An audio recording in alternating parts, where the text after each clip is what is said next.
అందరికీ స్వామి శరణం అండి. వెల్కమ్ టు రోజా ఇంట్లో ముచ్చట్లు. అందరూ ఎలా ఉన్నారండి? బాగున్నారా? మేము కూడా చాలా బాగున్నామండి. నేనైతే ఈరోజు మా అబ్బాయి ఇరుముడి కట్టడం జరుగుతుందండి ఇంట్లోనూ, ఒక పవిత్రమైన ఘట్టము. దాన్నైతే మీకుతో షేర్ చేసుకుంటున్నానండి. నేను ఇరుముడి కట్టుకుని మా అబ్బాయి అయితే శబరిమలకి అయితే బయలుదేరుతున్నాడు అనమాట. సో అందరూ అయితే చుట్టాలు వచ్చారు. ఇరుముడి కట్టడం అనేది ఒక పవిత్రమైన ఘట్టం అండి. ఇరుముడి సంచులు వేరే అమ్ముతారండి, లేదంటే మనం కుట్టించుకోవచ్చు. దాంట్లో 2 అరలు ఉంటాయి. ఒక వైపేమో పూజా ద్రవ్యాలు అంటే పసుపు, కుంకుమ, విభూది, గంధం, అగరబత్తీలు అలా వేయాలండి. ఇంకో దాంట్లో అయితే బియ్యం, తమలపాకులు, వక్కలు, నాణాలు ఉంచాలండి. చివరగా నైవేద్యం కోసం నెయ్యి, కొబ్బరికాయను సిద్ధం చేసుకోవాలండి. కొబ్బరికాయ అయితే పైన మొత్తం అది పీచు మొత్తం తీసేయాలని, నున్నగా తీసేయాలండి. అది నున్నగా ఎందుకు తీయడం అంటే మన అహంభావం అనేది పోతుందన్నమాట. అదన్నీ తీసేసి మేము అహంభావం అనేది కామ, క్రోధ, లోభ, మతమాశ్చర్యాలు అంటారు కదా, అన్నీ వదిలేసి మనం స్వామి కొండకెళ్ళి స్వామి దర్శనం చేసుకుందామని వెళ్ళటం అనమాట. ఇలా చేయాలి. కొబ్బరికాయ అయితే ఇలా తీసేసి మొత్తం పీచంతాను దాంట్లో అయితే నెయ్యి పోయాలండి. నెయ్యి పోసి ఇలా సీల్ చేసుకోవాలన్నమాట.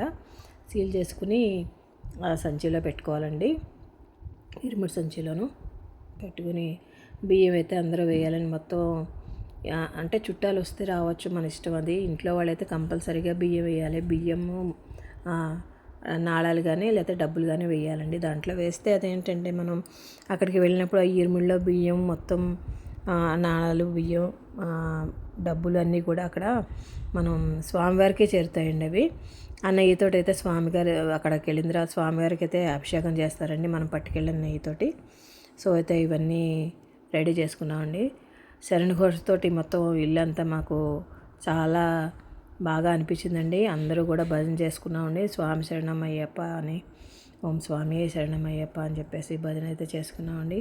అలా చేసుకోవడం కూడా చాలా మంచిదండి. అలా చేసుకుంటేనే బాగా అనిపిస్తుందండి అందరికీ కూడా. నాకు ఇరుముడి అయితే కట్టుకుంటున్నానండి మా అబ్బాయి.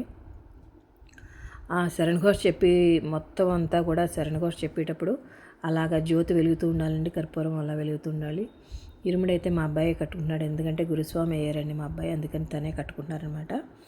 ఇంతకుముందు అయితే వేరే గురుస్వామిని అయితే మేము పిలిపించుకున్నాము, ఇప్పుడైతే అవసరం లేదు. ఇలాగ లాస్ట్లో ఇరుముడికైతే మళ్ళీ హారతి ఇవ్వాలండి. శరణ్ ఘోష్ చెప్పుకున్నాం కదా మనం, అగరబత్తి హారతకర్పూరం వెలిగించుకున్నాం కదండి, దాంతో అలా చూపించాలండి. స్వామివారికి చూపించుకోవాలి.